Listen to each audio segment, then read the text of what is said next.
Hello viewers, welcome to concept classes by Priya Bhardwaj. Last class में कुछ methods हमने देखे थे लिक्विड्स या हम बोले मिक्सचर्स के सेपरेशन को अलग करने के लिए, ठीक है, उनको सेपरेट करने के लिए। अब नेक्स्ट हमारा how can we separate a mixture of two miscible liquids. Immiscible का हमने कर लिया था, सेपरेटिंग फनल का यूज़ किया था हमने वहाँ पर। इमिसिबल लिक्विड्स जो होते हैं, कहने का मतलब जो घुलनशील जो द्रव होते हैं, उनको हम किस तरह से अलग कर सकते हैं।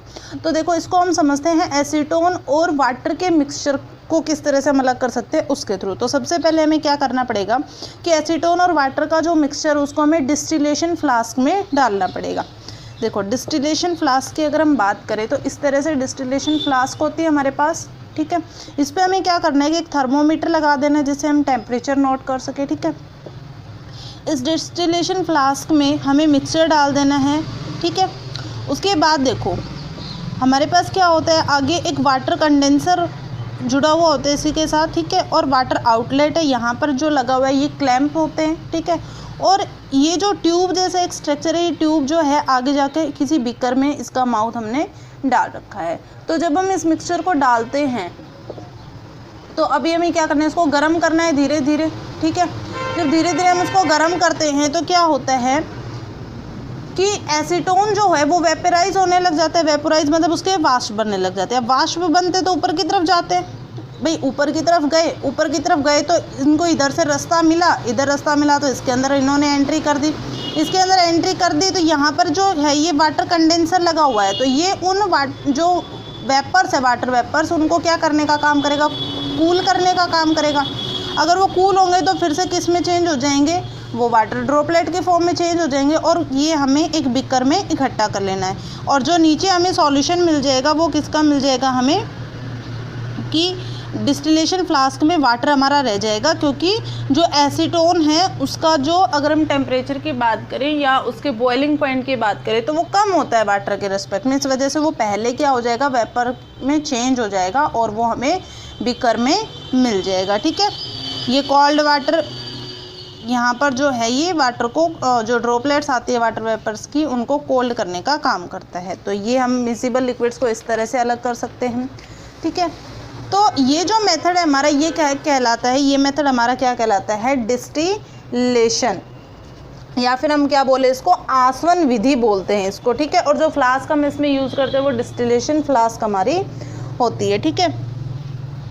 इसका जो यूज़ किया जाता है, it is use for a separation of components of a mixture containing two miscible liquids that boil without decomposition and have sufficient difference in their boiling points। इसका यूज कब किया जाता है कि जब दो लिक्विड पूरी तरह से घुल जाएं और उनका जो बॉइलिंग पॉइंट है वो थोड़ा डिफरेंट हो एक दूसरे से, ठीक है, उनके जो बॉइलिंग पॉइंट है उसमें डिफरेंस हो। To separate a mixture of two or more miscible liquids for which the difference is boiling point is less than 25 Kelvin, fractional distillation process is used। अब अगर हम मिक्सचर्स की बात करें मिसिबल लिक्विड्स की, उनका जो बॉइलिंग पॉइंट है वो 25 केल्विन से अगर कम होता है तब हम कौन सा मेथड यूज़ करते हैं, फ्रैक्शनल डिस्टिलेशन का प्रोसेस यूज़ करते हैं। इसके लिए अगर एग्जांपल की बात देखें तो डिफरेंट गैसेस को हम सेपरेट करते हैं एयर से, ठीक है, या फिर पेट्रोलियम प्रोडक्ट्स को जब हम अलग करते हैं तो वहाँ पर हम फ्रैक्शनल डिस्टिलेशन मेथड का यूज़ करते हैं, जिसको प्रभाजी आसवन विधि बोला जाता है। The apparatus is similar to that for simple distillation. जो सिंपल डिस्टिलेशन होता है उसी की तरह इसका अपरेटस होता है, बस एक थोड़ा सा डिफरेंट होता है। फ्रैक्शनिंग कॉलम इसमें फिट होता है, ठीक है, फ्रैक्शनिंग कॉलम इसके अंदर एक और फिट होता है, कुछ इस तरह से अगर आप देखना चाहिए। वहाँ पर हमारे पास क्या था, डिस्टिलेशन फ्लास्क थी, ठीक है, और इस तरह से एक वाटर आउटलेट और cold water in water condenser और क्लैंप्स लगे हुए थे, थर्मामीटर फिट करने का था। इसमें जो है वो एक और एक्स्ट्रा जो है वो ये क्या है, फ्रैक्शनिंग कॉलम जो है ये इसके अंदर होता है, ठीक है। फ्रैक्शनिंग कॉलम बोल दे या इसको प्रभाजी कॉलम बोला जाता है। ये सिंपल फ्रैक्शनिंग कॉलम जो होता है एक ट्यूब जैसा स्ट्रक्चर होता है, ठीक है, जिसके अंदर विद ग्लास बीड्स, छोटे छोटे जो हैं वो ग्लास के क्या होते हैं, कांच के हम ऐसा बोलते हैं, छोटे छोटे कटिंग्स होती है ऐसा कह दो आप, ठीक है। ये जो बीड्स होते हैं, टुकड़े होते हैं, ये क्या करते हैं, ये जो वेपर्स होते हैं उनको ठंडा होने के लिए पूरा सरफेस दे देते हैं वहाँ पर, सरफेस का मतलब एक पूरा वहाँ पर एरिया प्रोवाइड कर देते हैं कि वो आराम से वहाँ पर ठंडे हो सके और कंडेंस होते रहे वहाँ पर धीरे धीरे। और उसके बाद ये फिर से वही वाला प्रोसेस है कि यहाँ पर कंडेंस होने के बाद ये आगे चलते जाएंगे वाटर कंडेंसर के थ्रू, और ज़्यादा कोल्ड होंगे और वहाँ पर हमें एक प्योर लिक्विड की फॉर्म मिल जाती है। उसके बाद नेक्स्ट है हमारा how can we obtain different gases from air. Air से हम डिफरेंट गैसेस कैसे फाइंड आउट कर सकते हैं। देखो एयर जो हमारा है वो एक होमोजीनियस मिक्सचर होता है, ठीक है, और इसको हम सेपरेट इसके कंपोनेंट्स में किस तरह से कर सकते हैं, फ्रैक्शनल डिस्टिलेशन से, क्योंकि इसका जो अगर हम बॉइलिंग पॉइंट की बात करें तो 25 केल्विन से कम टेम्परेचर पर ही ये जो है वेपर्स में पहले गैसेज हैं, ठीक है, तो और भी फास्टली ये चेंज होने लग जाती है। तो एयर को कैसे किया जाता है, देखो एयर कंप्रेस और कूल की जाती है, इंक्रीज कर देते हैं प्रेशर, ठीक है, और टेम्परेचर डिक्रीज कर देने से उससे क्या बन जाती है, लिक्विड एयर हो जाती है, ठीक है। लिक्विड एयर में चेंज होने के बाद क्या किया जाता है, allow to warm up slowly in fractional distillation column. अब जो फ्रैक्शनल डिस्टिलेशन कॉलम था उसमें उसे आराम से जगह दी जाती है कि वो आराम से क्या हो जाए, फिर से वार्म अप हो जाए वहाँ से, ठीक है। और उसके बाद गैसेस जो हैं वो एक हाइट पर जाने लग जाती है। हाइट पर जाने के बाद वहाँ पर जो हमारे पास लगी हुई एक और ट्यूब जैसा स्ट्रक्चर होता है उसके थ्रू वो जो है हमें लास्ट में किसमें, एक कंटेनर में हमें फाइंड आउट हो जाती है। If we want oxygen gas from air, we have to separate out all the other gases present in the air. हमें अगर कंप्लीट एयर में से ऑक्सीजन गैस को अलग करना है तो हमें क्या करना होगा कि एयर को है वो प्रेशर बढ़ाना पड़ेगा, ठीक है, और उसके बाद टेम्परेचर कम करके उसे ठंडा किया जाएगा तो वो लिक्विड एयर में हमें मिल जाएगी। अब ये जो लिक्विड एयर होती है धीरे धीरे वार्म अप होगी फ्रैक्शनल डिस्टिलेशन कॉलम में, और उसके बाद क्या होगी, ये गैस सेपरेट हो जाएगी। हाइट पर जाने के बाद अपने अपने बॉइलिंग पॉइंट के अकॉर्डिंग धीरे धीरे कोई ज़्यादा हाइट पर पहुंच जाएगा, कोई कम हाइट पर वहाँ पर पहुंच जाएगा। देखो इस तरह की अरेंजमेंट यहाँ पर की जाती है जब हमें गैसेस को सेपरेट करना होता है। सबसे पहले तो फिल्टर लगा होता है जिससे एयर जो है वो अंदर जाती है, एक प्रेशर लगाया जाता है, ठीक है, और प्रेशर लगाने पर हॉट एयर अंदर जाती है, ठीक है। हॉट एयर अंदर एक कॉलम में जाती है, उसके अंदर क्या होता है, कोल्ड वाटर होता है, ठीक है। कोल्ड वाटर वहाँ पर होता है तो एयर जो है हॉट एयर जाने के बाद ये क्या होने लग जाती है, वहाँ पर अगर हम बोले कंडेंस होने लग जाती है एक तरह से, ठीक है। तो उसकी वजह से कंप्रेस्ड एयर के थ्रू जाकर सेपरेटर मिलता है, ठीक है। सेपरेटर के बाद आगे जाने पर एक्सटेंशन जेट है, ठीक है, जिसमें नाइट्रोजन गैस, आर्गन ये सब यहाँ से आउट हो जाएंगी और लास्टली जो मिलेगा हमें वो क्या मिलेगा, लिक्विड ऑक्सीजन। मतलब टेम्परेचर वाइज ये वर्क यहाँ पर होता रहेगा। How can we obtain pure camphor copper sulphate from impure sample. Impure sample से हम कॉपर सल्फेट कैसे फाइंड आउट कर सकते हैं, तो क्या करना पड़ेगा, अप्रॉक्सीमेटली 5 ग्राम इम्प्योर हम सैंपल ले लेते हैं कॉपर सल्फेट का एक चाइना डिश में, ठीक है। इसमें कम से कम अमाउंट में हम वाटर मिक्स कर देते हैं और इसकी जो इम्प्योरिटी है उनको फिल्टर कर लेते हैं। अब उस वाटर को हमें क्या करना होता है, वो जो सॉल्यूशन हमें मिला उस सॉल्यूशन को हमें evaporate water from the copper sulphate, water को इवेपोरेट करना होता है सॉल्यूशन से, ठीक है, सैचुरेटेड सॉल्यूशन फाइंड आउट करने के लिए। अब उस सॉल्यूशन को फिल्टर पेपर से कवर कर दिया जाता है और रूम टेम्परेचर पर ठंडा होने के लिए उसे रख दिया जाता है बिना डिस्टर्ब किए। उसके बाद जो है वो हमें कॉपर सल्फेट के उसमें क्रिस्टल मिल जाते हैं। तो ये जो प्रोसेस होता है ये हमारा क्या कहलाता है, क्रिस्टलाइजेशन। क्रिस्टलाइजेशन मेथड जो होता है वो सॉलिड्स को प्यूरिफाई करने में यूज़ किया जाता है। जैसे साल्ट जब हम सी वाटर से फाइंड आउट करते हैं तो बहुत ज़्यादा इम्प्योरिटीज़ होती हैं, तो इन इम्प्योरिटीज़ को रिमूव करने के लिए किस मेथड का यूज़ किया जाता है, क्रिस्टलाइजेशन का। तो क्रिस्टलाइजेशन एक प्रोसेस होता है जो प्योर सॉलिड को सेपरेट करता है। प्योर सॉलिड में से क्या कह रहा है कि crystallisation is a process that separate a pure solid, pure solid को सेपरेट करता है क्रिस्टल्स की फॉर्म में, ठीक है। क्रिस्टलाइजेशन टेक्निक जो है वो बेटर होती है सिंपल इवेपोरेशन से, ठीक है। सिंपल जो इवेपोरेशन होता है उससे ज़्यादा बेटर मानी जाती है। एप्लीकेशन कहाँ कहाँ इसका यूज़ किया जाता है, तो साल्ट जो सी वाटर से निकाला जाता है उसके प्यूरिफिकेशन में किया जाता है, या फिर जो अल्म है उसका इम्प्योर सैंपल से प्योर अगर हम बोले क्रिस्टल्स फाइंड आउट करने के लिए अल्म जो हम घरों में यूज़ करते हैं फिटकरी को बोला जाता है अल्म। तो बाई चूजिंग इनमें से हम जैसे कि कोई भी मेथड यूज़ करके और जो मिक्सचर हैं उनको क्या कर सकते हैं, उनके कंपोनेंट्स को हम सेपरेट कर सकते हैं और वहाँ से प्योर सब्सटेंस हम ऑब्टेन कर सकते हैं, ठीक है।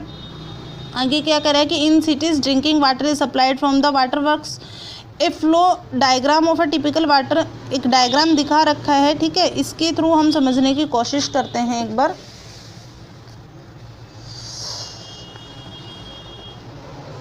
देखो रिजर्वर्स है, रिजर्वर्स में पानी है, ठीक है। उसके बाद पाइप्स के थ्रू क्या किया जाता है कि सॉलिड्स उसमें सेटल डाउन हो जाए, ठीक है।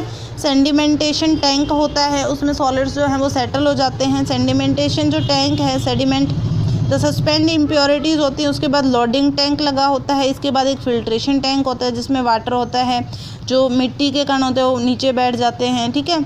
और ज़्यादा जो मतलब कि जितने भी इम्प्योरिटीज़ हैं वो सारी बैठ जाती हैं, ठीक है।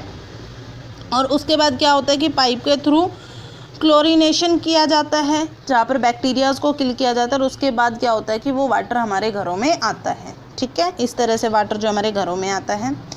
इसके बाद जो नेक्स्ट हम देखते हैं, तो नेक्स्ट हमारे पास है फिज़िकल एंड केमिकल चेंजेस। तो देखो फिज़िकल और केमिकल चेंजेस की अगर हम बात करें तो फिज़िकल चेंजेस क्या होते हैं कि जो देखने में किसी चीज़ में अगर चेंज हो रहा है, जैसे कि कलर हो गए, ठीक है, हार्डनेस हो गई, फ्लूइडिटी हो गई, डेंसिटी हो गई, ये सब जो चेंज होते हैं ये सारी इनकी फिजिकल प्रॉपर्टीज़ होती है, मेल्टिंग पॉइंट, बॉइलिंग पॉइंट, ठीक है। और केमिकल चेंज कौन सा होता है? केमिकल चेंज जो इंटरनल जो भी चेंजमेंट होता है, या फिर इन सिंपल वर्ड अगर हम बात करें तो फिजिकल चेंज में तो हमें कोई नया सब्सटेंस नहीं मिलता, ठीक है। कुछ फॉर्म्स अप डाउन होती रहती है, नया सब्सटेंस नहीं मिलता, लेकिन केमिकल चेंज में हमें एक नया सब्सटेंस मिल जाता है, ठीक है।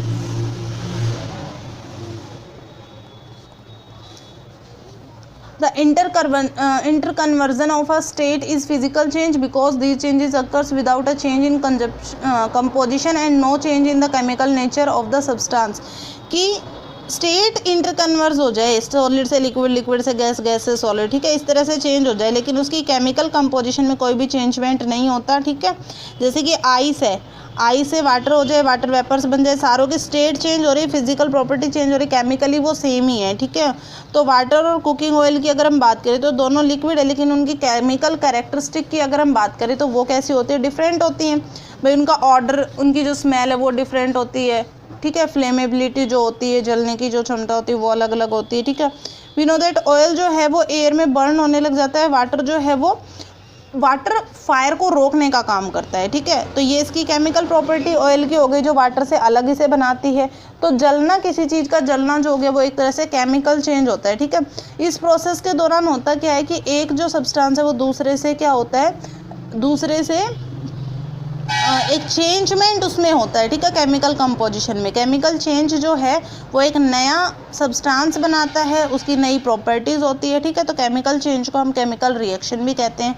जैसे कि अगर हम बात करें कैंडल की बर्निंग की, तो कैंडल के बर्निंग में फिजिकल और केमिकल दोनों ही चेंजेस वहाँ पर देखने को मिलते हैं। फिजिकल और केमिकल चेंजेस की वहाँ पर वो बर्न हो रही है, तो वहाँ पर क्या होता है कि केमिकल चेंज हो रहा है, और वो जो वैक्स है, जो मोम है वो पिघल रहा है, वो एक तरह से कैसा है, वो एक फिजिकल चेंज है, ठीक है। इसके बाद हमारे पास है what are types of pure substances. Pure substances की टाइप्स क्या क्या होती हैं?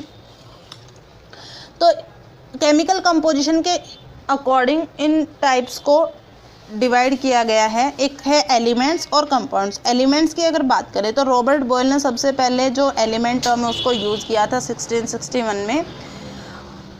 उसके बाद लेवोशियर एक फ्रेंच केमिस्ट था, ठीक है, जिसने एक्सपेरिमेंटल एक यूजफुल डेफिनेशन बनाई थी एलिमेंट की। उसने क्या कहा था कि एलिमेंट को एक बेसिक फॉर्म बताया था मैटर की, ठीक है, जिसको हम और सिंपल सब्सटेंसेस में तोड़ नहीं सकते। That can not be broken down into simpler substances किसी केमिकल रिएक्शन के थ्रू, ठीक है। तो एलिमेंट कैन बी नॉर्मली जो एलिमेंट उसको डिवाइड किया जाता है मेटल, नॉन मेटल और मेटेलॉइड्स में। मेटल की अगर हम बात करें तो मेटल कैसे होते हैं? लस्टर होते हैं, शाइनी होते हैं, चमकदार होते हैं, ठीक है। सिल्वर ग्रे या गोल्डन येलो उनका कलर होता है, ठीक है। वो हीट और इलेक्ट्रिसिटी के चालक या बोल दे हम कंडक्टर होते हैं। डक्टाइल होते हैं, कहने का मतलब उनको पीट कर लंबी तार के रूप में ढाल सकते हैं। और मैलिएबल भी होते हैं, मैलिएबल का मतलब शीट के रूप में चेंज कर सकते हैं। स्नोरस होते हैं, कहने का मतलब उनमें से आवाज़ आती है, रिंग करते हैं एक तरह से। जितने भी मेटल्स देखो, gold, silver, copper, iron, sodium, potassium, ठीक है, ये सब मेटल के एग्जाम्पल है। और मरकरी इकलौता ऐसा मेटल है जो रूम टेम्परेचर पर लिक्विड स्टेट में हमें मिलता है। मरकरी जो आपने देखा होगा थर्मोमीटर होता है उसके अंदर भी मिलता है, ठीक है। नॉन मेटल की प्रॉपर्टी की बात करें तो इससे डिफरेंट होते हैं नॉन मेटल की प्रॉपर्टी। ये एक तो कलर्स बहुत सारे होते हैं इनके, ठीक है। ये पुअर कंडक्टर होते हैं हीट की और इलेक्ट्रिसिटी की, मतलब कुचालक होती है। ना ही ये चमकदार होती है, ना ही इनमें ध्वनि उत्पन्न होती है, ना ही ये तन्यता का गुण, आघातवर्धनता का गुण ये दिखाते हैं, जैसे कि हाइड्रोजन हो गया, ऑक्सीजन, आयोडीन, कोयला हो गया, ठीक है। ये सब क्या हो गए हमारे नॉन मेटल के एग्जाम्पल हो गए, ठीक है। अब कुछ एलिमेंट्स ऐसे होते हैं जिनके बीच में मेटल और नॉन मेटल दोनों की प्रॉपर्टी मिलती है, उनको क्या बोला जाता है, मेटेलॉइड्स। उनको क्या बोला जाता है, मेटेलॉइड्स। जैसे एग्जाम्पल के लिए अगर हम बात करें तो हमारे पास बोरोन, सिलिकॉन, जर्मेनियम। मेटेलॉइड्स मतलब उपधातु जिनमें मेटल और नॉन मेटल दोनों के ही जो है प्रॉपर्टीज पाई जाती हैं। अब कुछ इंपॉर्टेंट पॉइंट्स है, इसको एक बार देख लेते हैं। The number of element non at present more than, मतलब लगभग 118 एलिमेंट्स अभी हमें पता है, ठीक है। मेजॉरिटी में जितने भी एलिमेंट्स हैं वो ज़्यादातर सॉलिड में पाए जाते हैं, ठीक है। 11 एलिमेंट्स ऐसे हैं जो रूम टेम्परेचर पर गैसियस स्टेट में मिलते हैं, और 2 एलिमेंट, एक तो मरकरी, एक ब्रोमीन, जो रूम टेम्परेचर पर लिक्विड स्टेट में मिलते हैं। भाई 11 तो मिल रहे गैसियस स्टेट पे, 2 मिल रहे लिक्विड स्टेट पे, और बाकी जितने भी बच गए मोस्टली सॉलिड स्टेट में मिलते हैं। गैलियम और सीजियम जो हैं वो लिक्विड रूम टेम्परेचर से थोड़ा सा टेम्परेचर हाई होने पर 303 केल्विन तक पहुंचने पर वो भी एक लिक्विड के टाइप में चेंज हो जाते हैं। फिर सेकंड अगर हम प्योर सब्सटेंस की बात करें, हमें मिलता है कंपाउंड। तो कंपाउंड क्या होता है, compound is a substance composed of 2 और मोर एलिमेंट्स, जो 2 या 2 से ज़्यादा एलिमेंट से मिलकर बना होता है, ठीक है, फिक्स्ड प्रोपोर्शन में। तो इसके बाद हम एक डिफरेंस देख लेते हैं। देखो मिक्सचर भी 2 या 2 से ज़्यादा सब्सटेंसेस से मिलकर बना होता है, कंपाउंड भी, तो दोनों के अंदर डिफरेंस क्या है। तो एलिमेंट की बात करो और कंपाउंड, एलिमेंट और compound just mix together to form mixture. Element और कंपाउंड दोनों मिलकर बना देते हैं मिक्सचर, कोई नया सब्सटेंस नहीं बनता। कंपाउंड में क्या होता है, एलिमेंट रिएक्ट करता है एक नया कंपाउंड बनाने के लिए, नया सब्सटेंस बनाने के लिए, ठीक है। मिक्सचर एक वेरिएबल कंपोजिशन होता है, ठीक है, और कंपाउंड में फिक्स्ड कंपोजिशन होती है। मिक्सचर जो होता है वो कंस्टिट्यूएंट सब्सटेंसेस की प्रॉपर्टीज़ को शो करता है, और कंपाउंड जो नया सब्सटेंस बना सिर्फ उसकी प्रॉपर्टीज़ को शो करता है, ठीक है। और मिक्सचर के जो भी हमारे पास अगर हम बोले सब्सटेंस जो मिक्सचर्स में हैं, कंस्टिट्यूएंट्स जो भी हैं, उनको हम फिजिकल मेथड से अलग कर सकते हैं। कंपाउंड्स में हम फिजिकल मेथड से अलग नहीं कर सकते, उनको केमिकल या इलेक्ट्रोकेमिकल रिएक्शंस के थ्रू ही हम अलग कर सकते हैं, ठीक है। तो हमारी सिंपल डिस्कशन हो गई। तो मैटर की एक बार हम बात कर लेते हैं। मैटर जो है, मैटर को डिवाइड किया गया है 3 टाइप्स में, सॉलिड, लिक्विड और गैस, ठीक है। और मैटर को ही डिवाइड किया गया प्योर सब्सटेंस और मिक्सचर में। प्योर सब्सटेंस को आगे डिवाइड किया गया एलिमेंट और कंपाउंड में, मिक्सचर को डिवाइड किया होमोजेनियस और हेट्रोजेनियस में। एलिमेंट क्या होते हैं, जिनको सिंपलर सब्सटेंस में नहीं तोड़ा जाता। कंपाउंड क्या होते हैं, जो 2 या 2 से ज़्यादा एलिमेंट से मिलकर बनते हैं और उनको फिजिकल मेथड से ब्रेक नहीं किया जाता। होमोजीनियस क्या होते हैं, यूनिफॉर्म कंपोजिशन होती है, प्योरली मिक्स हो जाते हैं, ठीक है। और हेट्रोजीनियस में नॉन यूनिफॉर्म कंपोजिशन होती है और प्योरली मिक्स वहाँ पर ये नहीं होते। तो इसके साथ ही अपना चैप्टर नंबर 2 यहाँ पर कंप्लीट होता है।